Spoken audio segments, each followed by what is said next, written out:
Hey guys, welcome to my podcast, Her Urban Indigenous Life, hosted by me, Nettie Gould, a Yakama native born on the res but raised in the city. My upbringing and parentification, alcoholism, poverty, child abuse, domestic violence, and sexual assault have led me here today to break down the realities of what it means to be an Indian in American society. This is my journey and the barriers I overcame to be able to make this podcast possible. I'm aiming to fill an educational gap through my podcast by speaking on issues that impact the Native American population. The primary purpose of this podcast is to leave a sacred library for generations to resurrect our traditions and keep them alive. I want to remember the exact words of our elders before they are gone. I had to witness too many deaths and felt guilty for not learning enough when the time mattered most. Too many times I've seen our traditional elders pass away and take their knowledge with them. This podcast is aimed to protect that knowledge.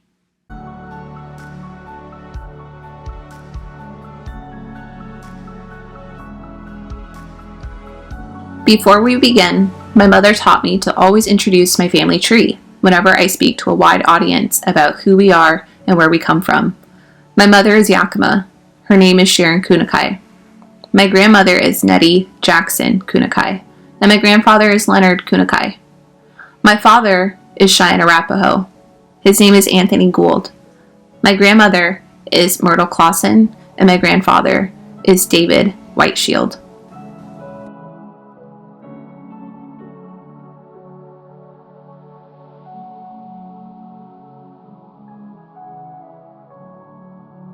I also just wanted to take a moment to thank everyone who helped me along the way to make this podcast possible. My school, the Evergreen State College, my professors, Doreen Sweetkiss and Lori Meeker, for collaborating with me to make my academic visions come to life and providing me with the resources to do so. Y'all are the real ones. Thank you. I want to thank my family members, my mother, Sharon Kuneki, my uncle, Roger Dick, and my grandfather, Johnny Jackson, for supporting me in my goals to also make this podcast possible for you guys. Lastly, thank you to all of my followers on social media for sharing my content and spreading my message. It means a great, great deal to me. So here we are today to present my first ever podcast. Woohoo! Thank you. Thank you guys so much. And for those of you who do not know me and this maybe your first interaction with me, you can find me on Facebook under Nettie Gould or on Instagram under @native_butterfly_effect. And the abbreviation for native is N8V_butterfly_effect. On Instagram, you can find me there. Thank you so much, everyone. Tune in to hear the wise words of my grandfather. It's going to be awesome. Thank you so much. Let's get to it.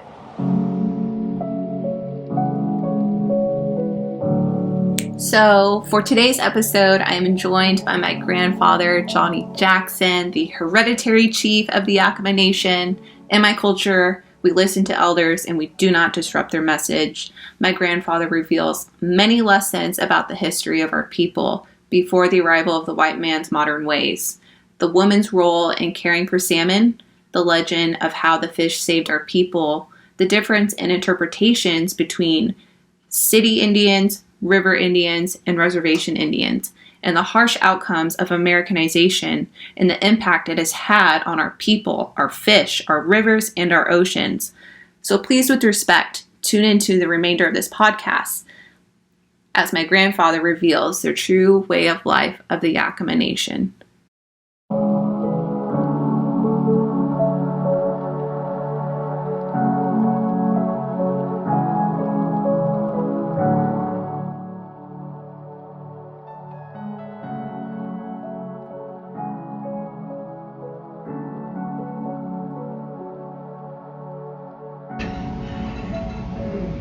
Because when the white man come, he changed it.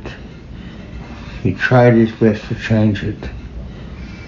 When we went to school, when I went to school, we used to talk Indian because that's all my grandfather and my grandmother knew how to talk. And Chief Lewat, Henry Tommy Thompson, was my grandfather, just like my mother's dad. They were close cousins. They worked together on both sides of the river. There was no intertribal then. They were the boss. They used to tell us when the fish were coming, they just like knew the elders. They tell us, now you can go fishing. Now you can we're going to have this dinner, this feast. And after this feast, then we'll let it go. But before that happened, the people that lived downriver, all the way down, when they knew that religion, they'd get their first fish. They'd wait till Sunday. They wouldn't sell it. They wouldn't do nothing with it. On that Sunday, they'd cook that fish and have a ceremony and give thanks to the Creator for that first food coming to them. And then they'd have that feast. After that feast with that water, then they were more or less like blessed to understand that they're following the Creator's way. And we did that. You take the reservation people like Bruce, is my cousin, but he interprets everything different because he never lived on river. He says, I spend most of my time on river. And something in here tells me, no, that's not true. He came from the reservation to the river, and he went back. Then he heard stories, hearsay. This is how it is, this is what it's like. That's the way he interprets it. And I don't say nothing. It just like tells me to let him be, because he doesn't understand it. But you take the true people who knew the river like we did. Like I grew up, I had to stay with my grandma and grandpa. My mom, they watched the fish. Even my dad, when the chief said no fishing, he stayed back. No matter how much fish was, they watched the fish jump them falls and go to them falls first for 1 or 2 days. Then they said, now we're going to start catching that fish. They start catching that fish. It wasn't with gill nets, it was with scalpels. Mm-hmm. They'd get that fish and they'd put it back and hold it. They wouldn't do nothing with it, they'd clean it and they'd hold it until that Sunday. And the women, they always took care of the fish. They'd prepare the fish on that Sunday and they'd serve it for the people. They have their first feast, and their songs, their prayers were to give thanks to the Creator for giving us that food. When way back before even we were born, the people were starving. The fish came, and the deer came, and the elk came. And they said, we're going to save the people. We're going to give themselves to the people to feed and feast on that, to keep themselves from starving, keep them from starving. The deer says, I'll give the people my body for that food and my hide for his warmth to keep him closed. The elk says, I'll do the same. So did the bear. He was way back, but he agreed. Now it's not that way. They more or less look at it as a sport. because the white man done good by wiping it out. I look at most of my people from the Yakama Reservation, Warm Springs, Umatilla, Nespers, who are worse. They don't understand our ways, because when Isaac Stevenson came to the Umatilla Reservation in that area before he came down river, he told them, this is the way you gotta be, you gotta change. That you see they're making you do is wrong. It's just food. You just gotta treat it like food.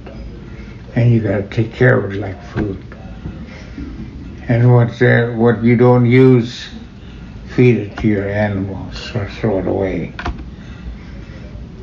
And the people start following them.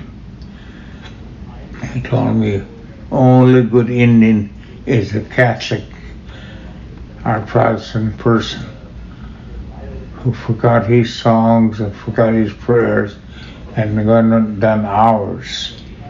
Then you are a true Christian. I heard that many times in school, and I thought, that's not right. Because my grandma and my grandfather tell me, what you heard down there and you learned down there is not right. If you go to the schools like Chimawa and Warm Springs, somewhere, that those teachers are white, or they're made to be like white people, and they'll teach you that way. They'll want you to forget what you really are, because the Creator never forgot the Indian people. A lot of things in this world I don't believe, and I'll never believe it. Like they said, we came from Europe and then we changed. Adam and Eve was the person we came from, and that's a lie. Because Adam and Eve could not change themselves to different organizations, relationships of talking and learning and worshiping, as all these other places around the world. The Creator didn't make it that way. The Creator, when they made this world and the continents, He put a living species on each continent of that world, and the language and the beliefs and the follow-up of religion in the way He wanted them to. Like you take the white man, he could do wrong over here one day, and Sunday he could do good here. He thinks that's going to always be. Then he'll come to that day and he'll do that. Then the next day he'll do the same thing again. Mm-hmm. So will the women. But the Indian always walks with that belief. It's part of this earth, part of this air, the water. When they say choose, that's the life that's going into your body from that river, from that spring, from that creek. The Creator gave us that. He put it down, and He taught the old people, even though they didn't talk English or anything, He taught them, this is what you gotta live on. This is what you gotta live with. And a long time ago, the people said that when the people were starving, it's true that the people starved along this river, and the fish came and gave themselves to the people. So they'll eat and they will survive. And the deer said, I will do the same. And the elk. We used to have many on both sides of the river. We always had them. Till the white people came, they made seasons out of them. And sport, that's all they use it for. And you listen real good, you'll hear that sometimes deer hunting or elk hunting, whatnot, is a sport in their life. In our way, it was a way of life and food and clothing for us. That's why you see a lot of Indian people respect the moccasins that they wear and the shirts and the clothing. Like mine, I gotta get buckskin. I gotta find a place to buy buckskin all over to make my outfit. I'm not gonna go with this kind of clothes. I want that buckskin outfit to wear to go. I told my dad knew.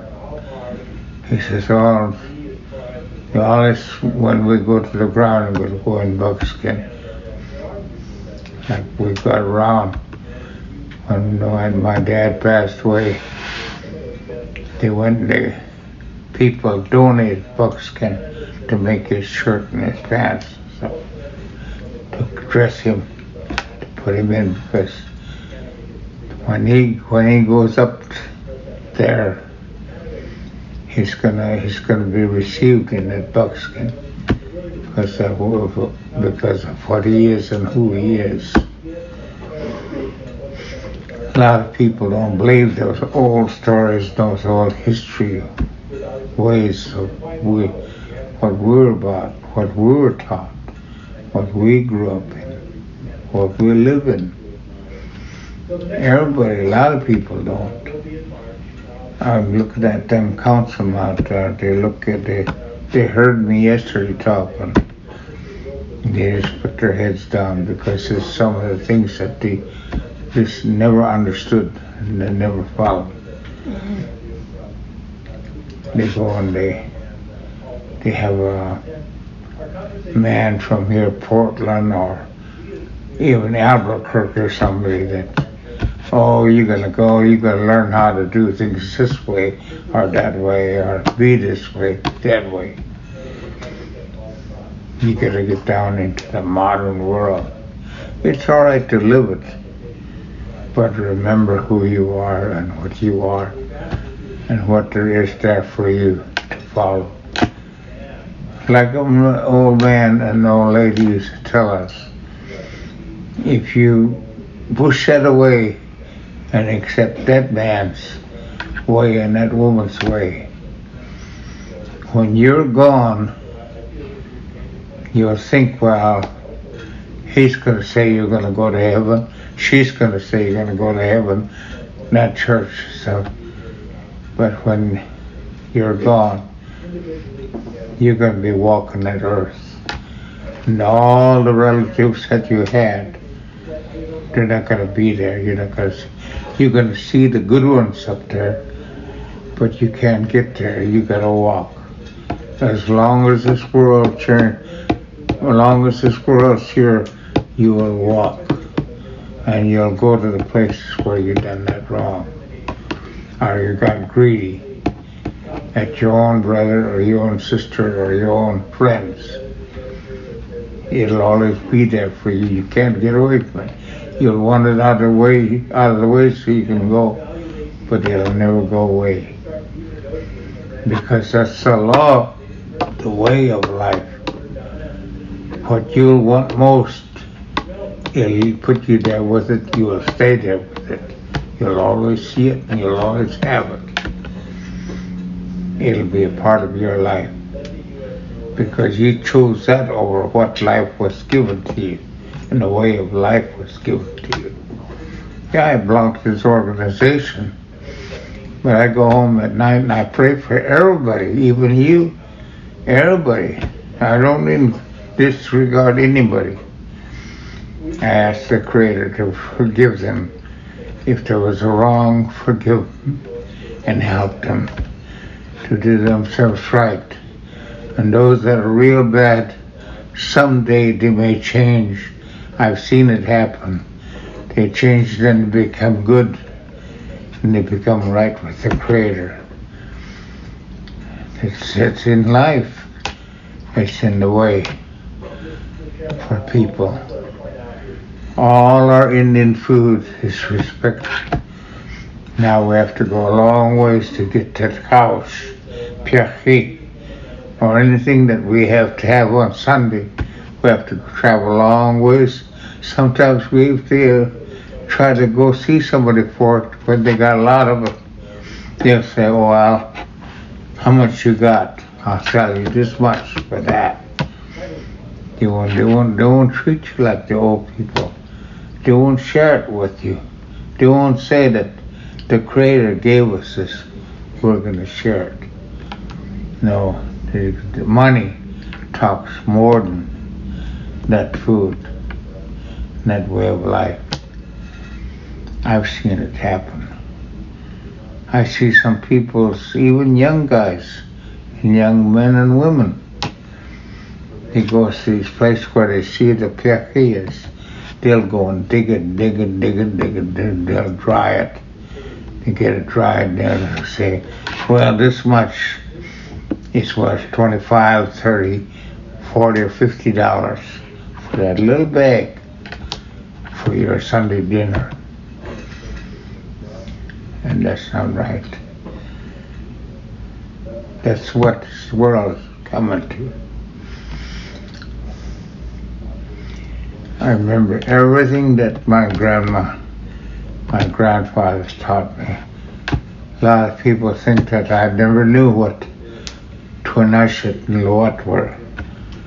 Two brothers like Wilbur and I worked together. They worked one in Slalo, one on the Washington side. Everything they done, they talked in the Indian, and they planned. The white man didn't like that. They're living too much and doing too much in the Indian way. And we got to start this up. We got to do this. And tell them they got to be a part of it. They got to join it. Then they change them. They want to change them to be their way. And Lowat and Twinnushet said, no, that's not the way. Our way is the songs and the prayers and the way that we look up. We don't want to be the ones to walk this earth day after day until the world ends. There will be nobody around except that one person. There'll be other people there, but they can't see them. They can't see them. They don't even know they're there, but they have to go through the same thing. I learned all that when I was a kid. I used to listen to them, and I'd watch the way they perform, and they'd sing their songs and say their prayers.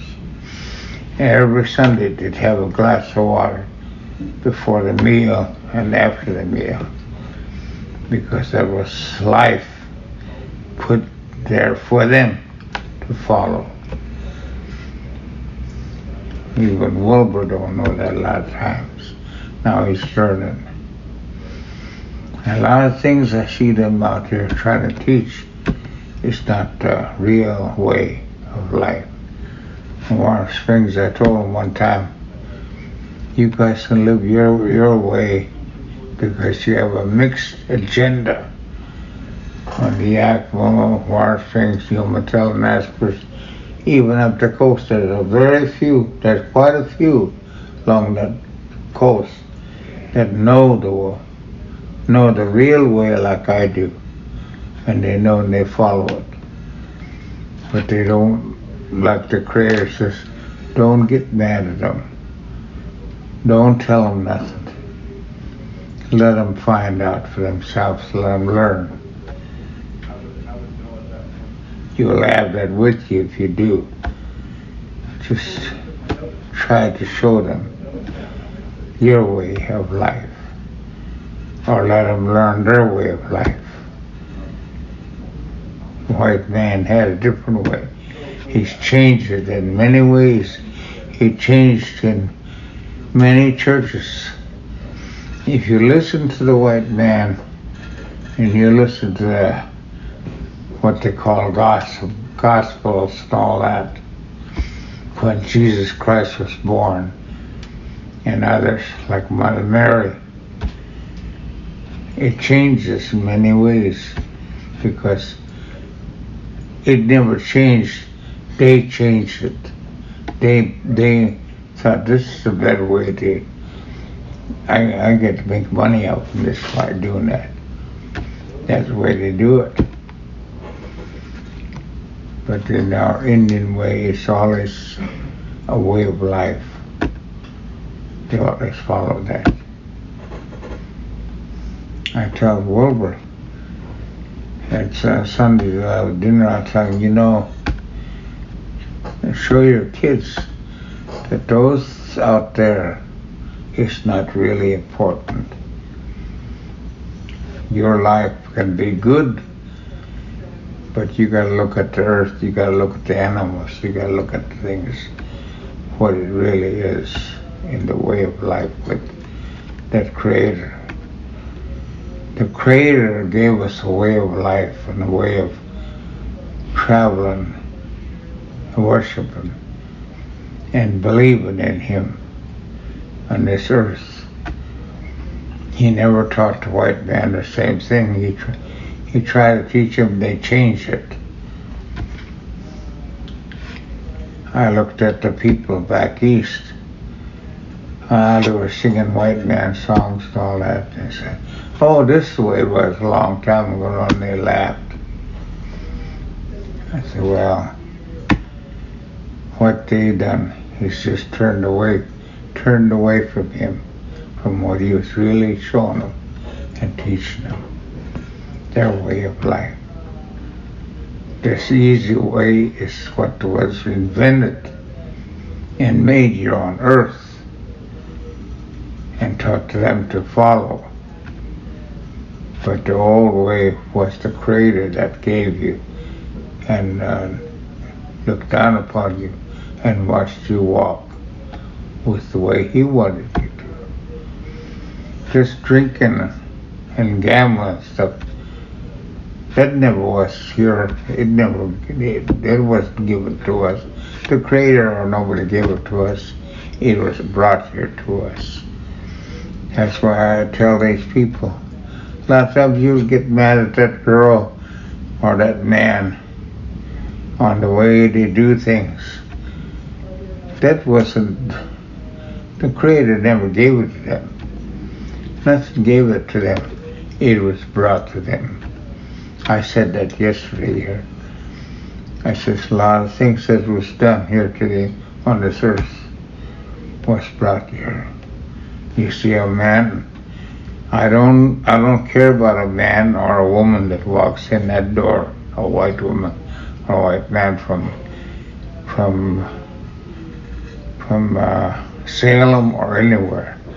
That's supposed to be a big shot and start telling people what they thought they should do, how they should be. Because it's totally different from what I am and what my people are. I told my niece that. She wanted to be like that. I want a new car, I want this, I want that. I need the money for this. I told her, a long time ago when I was growing up, when those girls, since my mom used to do that. When her daughter started growing up, she got that fish. My dad brought it, put it there. She got that fish and she started slicing it and cleaning that backbone and just leave the backbone and the head. She cut the gill and cut the kumkum out. Then she spread it out and cut it up and made a hole so it'd hang it. And it dried that way. And the kumkums they were cooked on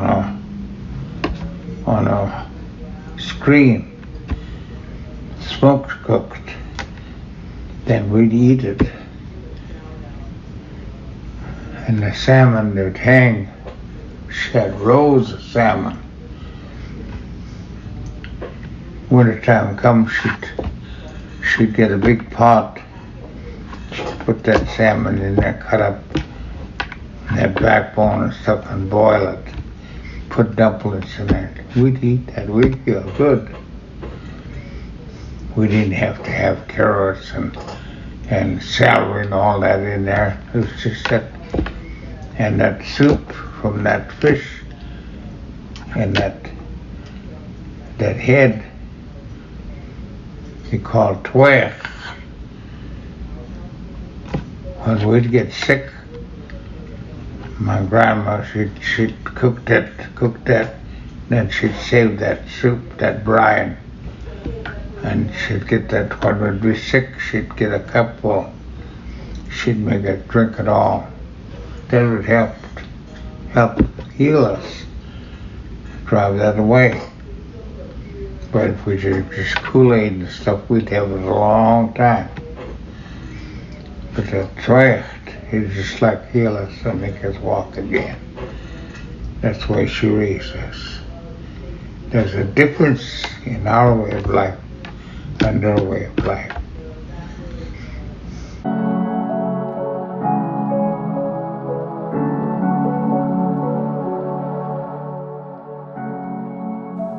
Hey guys, wow. That is a ton of information, and we are only 30 minutes into this podcast. I thought it would be a good time to take a quick break, gather your thoughts. On that note, in short, the message of my grandpa's introduction to this podcast is a breakdown of history and the evolution of assimilation. In comprehensive terms, he ends with this quote: "There's a difference between our way of life and their way of life." I thought that was a very powerful, very clear, very simple message to conclude this first part of this podcast. Stay tuned. We are not done yet. We will be back shortly, guys.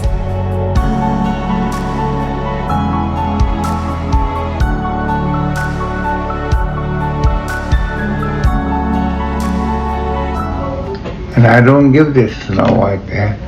I'll write it down, make a document, what is important for the Indian people and their way of life.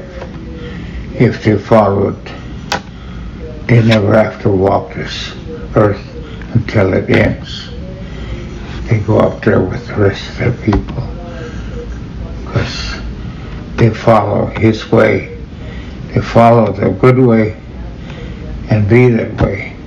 And what the white man brings, the alcohol and drugs and whatnot, they leave it alone.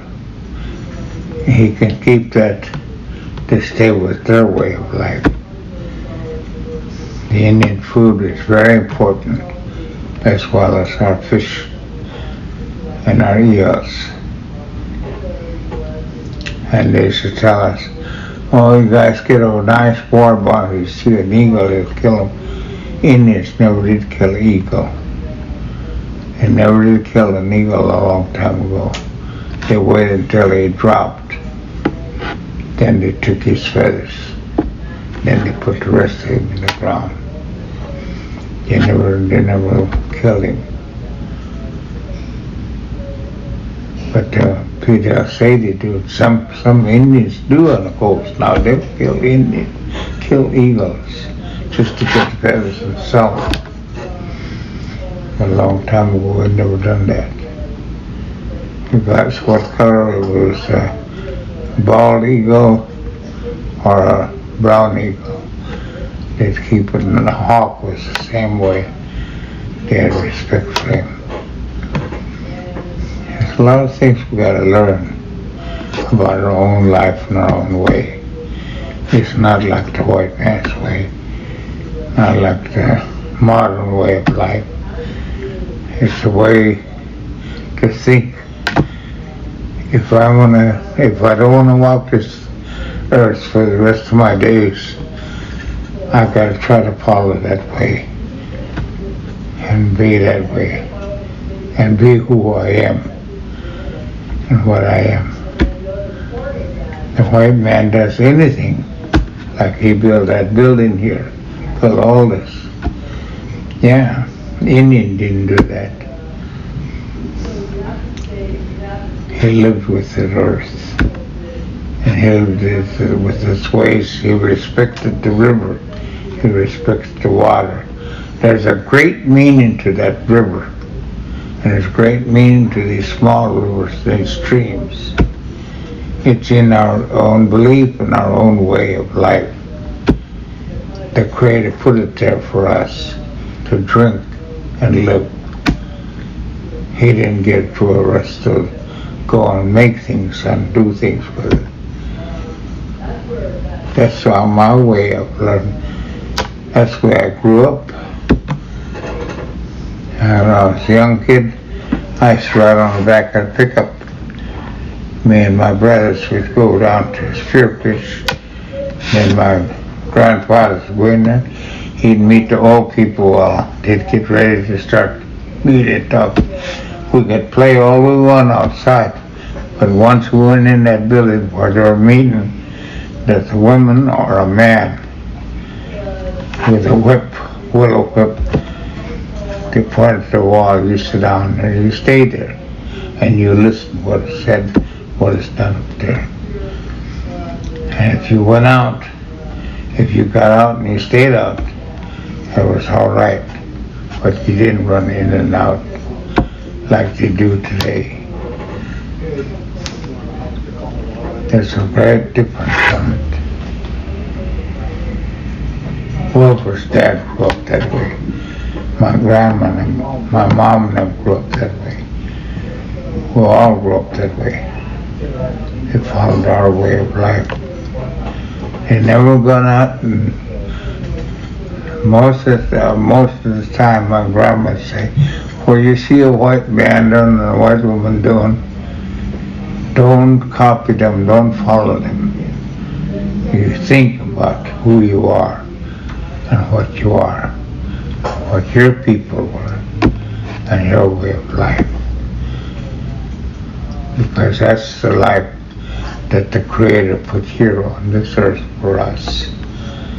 They didn't bring it. We always had it. And it's not like theirs. You understand what I'm talking about? Yes. Yes, I do. That's the way it is. Like Roger there, he works for fisheries.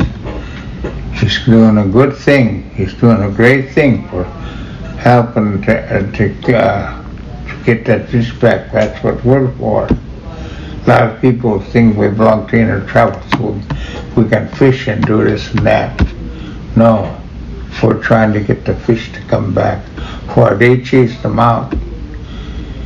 There are a lot of creeks and a lot of rivers where the fish used to be until the white man come. He's not there no more. They're trying to put them back and get them started. This river is not the same. It's warmed up and the fish can't survive in it. So it's the ocean getting that way. And last night I was asleep and I was dreaming, and I heard him talking about the ocean.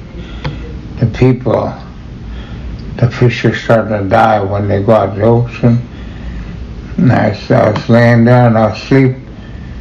I dreamt there was a person talked to me, told me I couldn't see him, but they said, as long as this river flows down and goes out to that ocean, and the weak fish go out there, and those that return to grow up in that river, in that ocean, are beginning to die because all that's being warmed up on this in this plant here for the purpose of that man.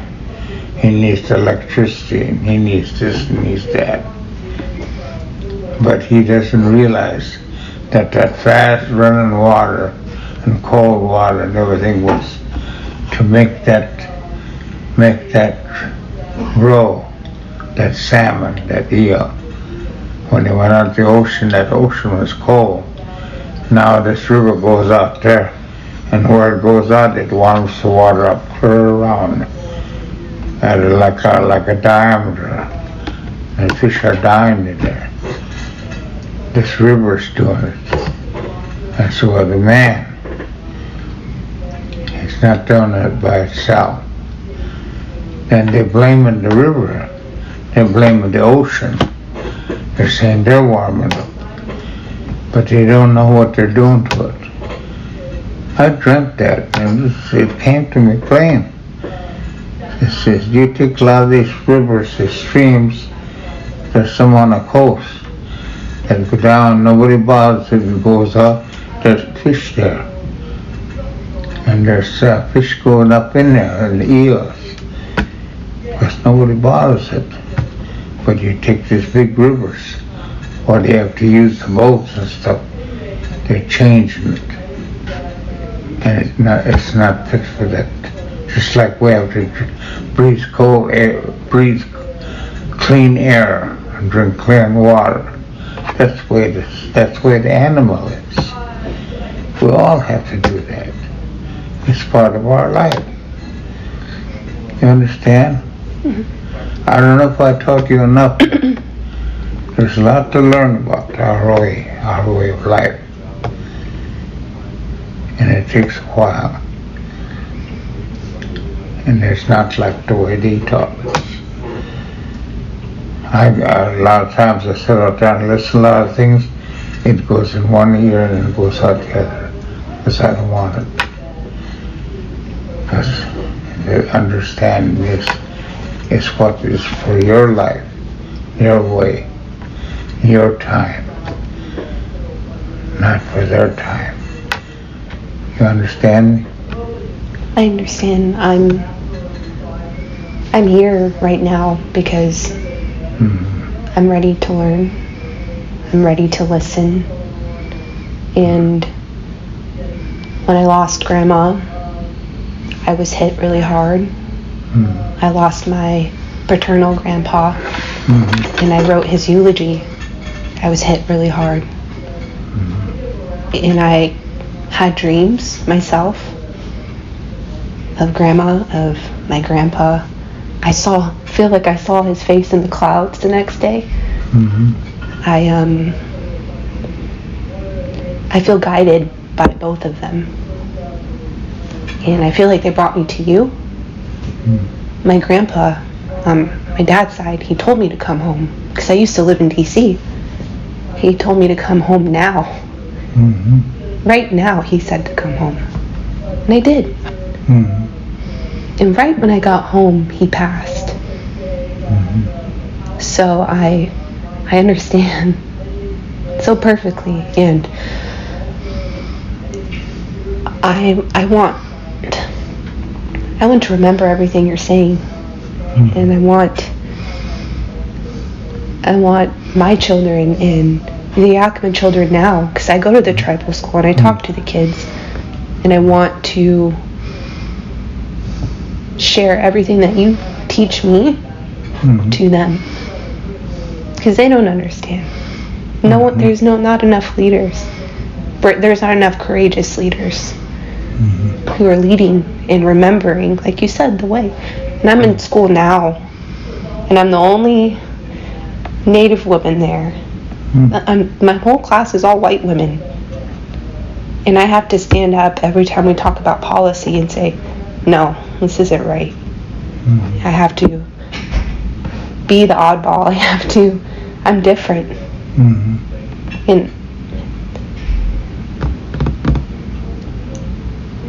I'm pulled here today because I know, there's a message here that it's so important for me to understand and know now.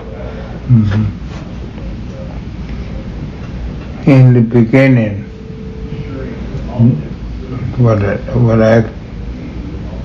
I've looked at in my sleep, in my times at night, in the beginning, when Jesus was born, the world was corrupt, and the Creator sent him to try to change it and straighten it out. That's what he done. But they couldn't see it because they were taken away that was taking away their fun and their celebrations, their way of life for what he had. So they crucified him. That's the way that world is. And you get over here, they come over here, you look at what the white man says, what the white woman says, and the way they believe, it's totally different. They want you to learn to be like them and to follow them. There's a lot of things they do and the way they live is wrong.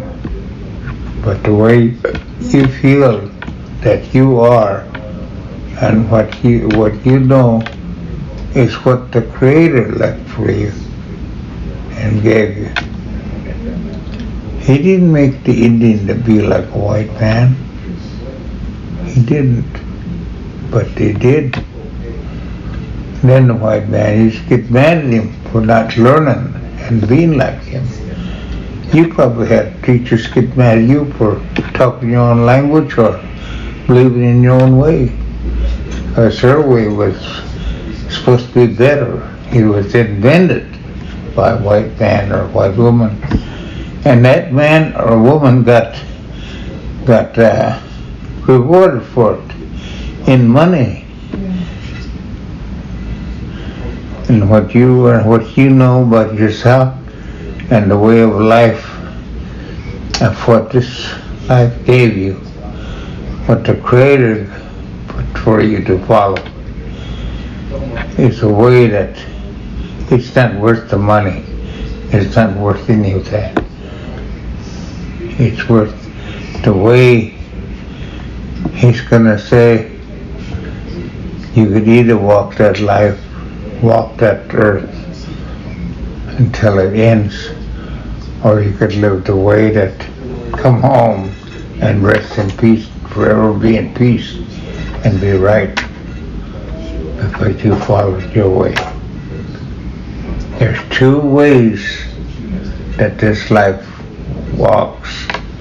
One is the white, and one is your own. A lot of the Mexicans are learning. I talked to some Mexicans to learn this. They're trying to teach them that down there. And they don't get along. Yeah, we got a president. I don't like that president. And I don't believe in him. And no matter what he does, and some things that he does, he says is good. But yet, there's something about him that's different from my way of life. I'm going to always be this chief along this river.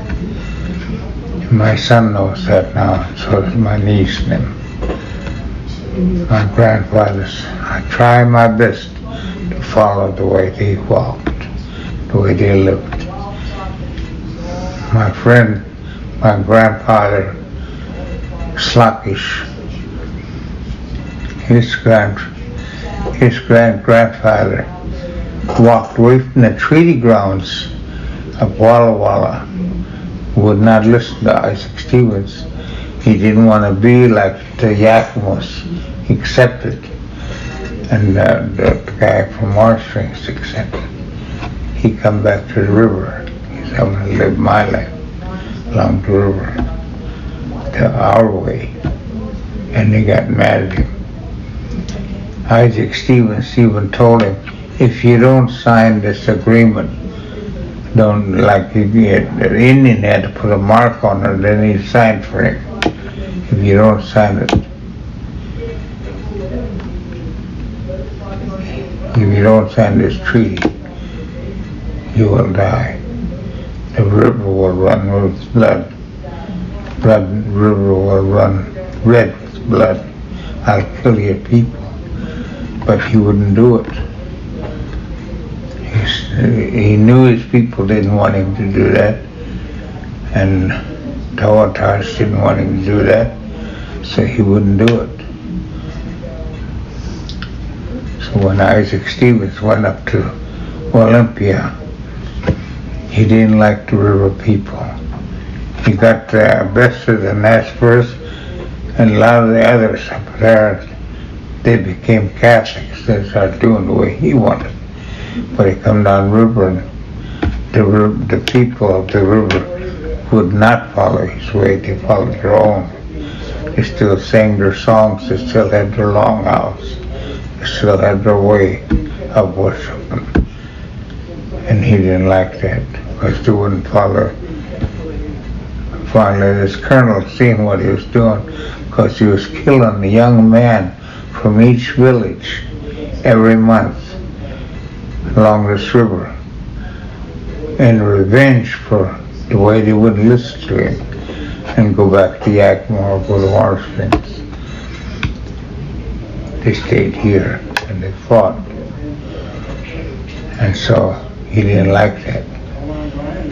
Then the guy, that colonel, went to Washington, told him, they turned around, they pulled Isaac Stevens out here. He said, you're no good for the Indian people. So we're bringing you back. And they put another man up there. A lot of people don't know that. I don't like Isaac Stevens. A lot of the people here, some of the people want to try to be like us because they're seeing that our way is different. Mm-hmm. You see that sometimes. You'll see it. A woman will want to be like the Indian because it's different for her way. Because maybe somewhere along the way they see that they have to walk that earth and they don't want to do that. There's a lot to that. And I know that's true because I dreamt about it. And I listened to my elders. When they all they used to do is just talk Indian. And they always fought to catch a fish, eat a fish. Because one time, white man turned around and says, if Indian catches a fish, even through his treaty right, if he catches a fish and eat it, that's a crime. That's the way he looked at it, or deer. But the deer was a sport to them, and so was the fish. To us it wasn't. It was a way of life and a part of us. That's the difference between us. Like them people out there, I'll listen to them and I'll work with them. But I'll have a different feeling when I go home. I tell my kids the same thing. Because I'm kind of glad that you're looking at it that way. And seeing what the Indian people really are. Your children, if they learn from you, they're going to learn the same thing. Because we're not white, we're Indian. We're the true people of this earth who never came here, who were never brought here. We're the true people of this earth. I stand up in my class in front of people who are not Indian, and I speak what I've been told from my elders, and I don't back down, and it makes people upset. They don't have an understanding, and I can go to a college and listen to their memos and sit back and not agree with it. Every single memo, I won't agree with it. And I just wanted to find a different teacher, and I was calling my mom, I was calling Uncle Roger. I'm like, I need to find Grandpa, because I don't want to learn from them. I want to learn from you. I want to learn from other tribal people and hear the right story, not what they're telling me in school or what the newspapers say, what the articles online say, because I know it's not true. Yeah. You know, the way I grew up, like my grandfather, sluggish, fought the white men. He went against Stevenson. He wouldn't do what Stevenson wanted to do, become like a white man. That's why that name was important along the river. When Isaac Stevens come, he made the agency in the middle of Washington. He did one in the middle of Oregon. He said, you people from the Columbia River on the south side, you go to Warm Springs, those go to Yakima. You become Yakimas, you become Warm Springs. The man, listen, yesterday he finally said that, I'm not in Warm Springs, I live up there. I'm called Warm Springs. That old man sits down Tuesday, so he says, they made us accept that name, the white man did, because they didn't know how to pronounce our old Indian ways, or Indian names. So they called them Warm Springs, called them Yakimas.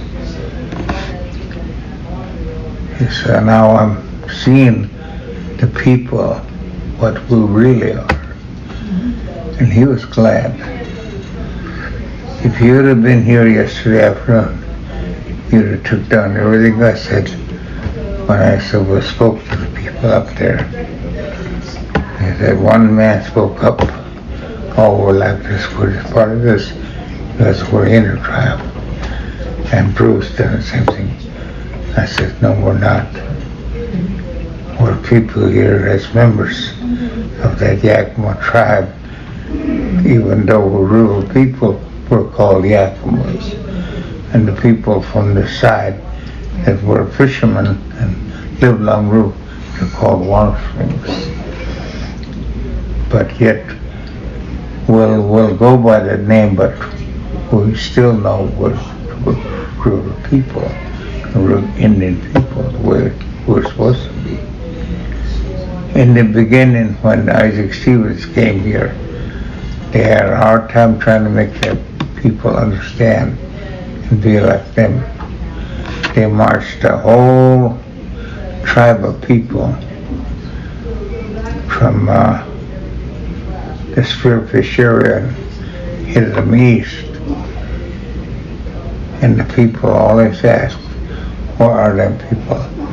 What they do with them? What happened? Because they like vanished. I told them, if you really look at it, the white man talks and laughs and kind of jokes about the Trail of Tears out of Oklahoma and those places. We had one here. They don't talk about this one, but they talk about that one. Maybe they don't talk about it over there, but they talk about it over here. Because a lot of our old people are still wondering what happened to that people. I think they killed them. Because they were asked in Montana and all over this, there's no, we never seen them here. So we think that they killed them, and maybe they buried them or threw them in the river. So there's a great difference between a white man's way of life and our own. To him in a lot of ways, and to her in a lot of ways, life is a celebration. To us, it's not. There's a true meaning to it, all of it, and we follow it. And that's the way it is, and so it'll always be. I might look old-fashioned and all that, but I don't mind. They can think that all they want. But I don't want to be on that trail with these people, because that's where they're going. The true meaning of what that meant is that people that are born that become so different in that way will always belong here. And the things like this that was very important to them, they'll always have it, that they can't get away from it. The people that don't have that, they're free. They'll go up where the grandmas and the grandpas and all them are. They'll be there with them, and there'll be total rest for them and peace. Not walk on that path every day. That path is always there. I've had great men like a man from the coast that received that Shaker faith. He talked about that. He talked about that trail. It's only the real bad and the wicked that follow the other will be on that trail. Those that live the good life, the way they're supposed to be, what they're supposed to be, will go up. He'll take them. There's a lot of stories I got about the people. When they thought I was dying, they rushed me down here with my first stroke attack, heart attack. I lay there. I didn't know when they brought me in, Madigan, and I lay there. And the doctors were trying to bring me to. And I said that. And I started thinking about it. It's what old Grandpa and them used to teach me, Grandma and them. It's really true. I'm not white or anything. I've got to think about what I am. And so I started following. That's what I told my nieces, and I told my son, my sister and them. My sisters, they followed that a lot. They used to always go and donate. If they didn't go into the meetings, well, they take the fish. Her husband, Leonard Kuneki, he gets a lot of fish. They take it, they take it. He didn't tell them, you owe me, or you owe us. No, my sister says, that's a gift. It's our food. We're supposed to share it. They give it to them. So he would. That's the way his life was. And fish is number one in our life on that, along this river. It's not different like the white man thinks. That's why I spoke yesterday. I says, many people here don't have respect for that river or the water, and they don't have respect for our food, to what we do. If their food, salary and all that, they expect us to indulge in that and respect that. And if if they don't like it, they can throw it away. Us, we don't look at it that way. We try to save it and save the best parts of it. That's the difference between us and them. That's the way this life goes. You understand it? I know Roger's still learning, but he'll learn long enough.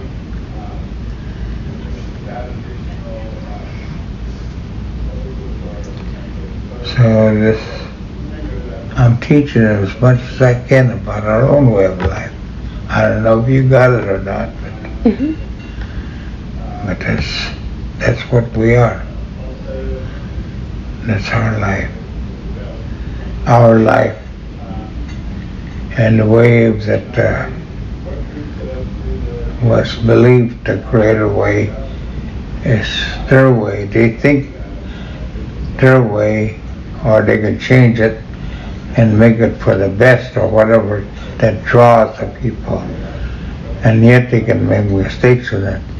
But our way is knowing the truth, knowing the way, and the true way of life within that. Just keep that and don't mix it with this other, and walk with it. Then you'll know the truth about it. That's what this life is. What time is it? Oh, they're quitting now. Yeah.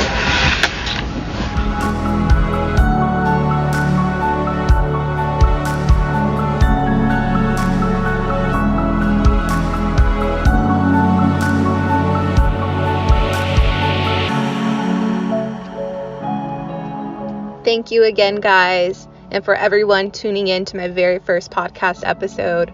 I am incredibly thankful for this opportunity to learn from my grandfather, Chief Johnny Jackson. His wisdom and his messages are a gift to all, but especially for the future Yakama generations. He is and will always be the chief of the Columbia River.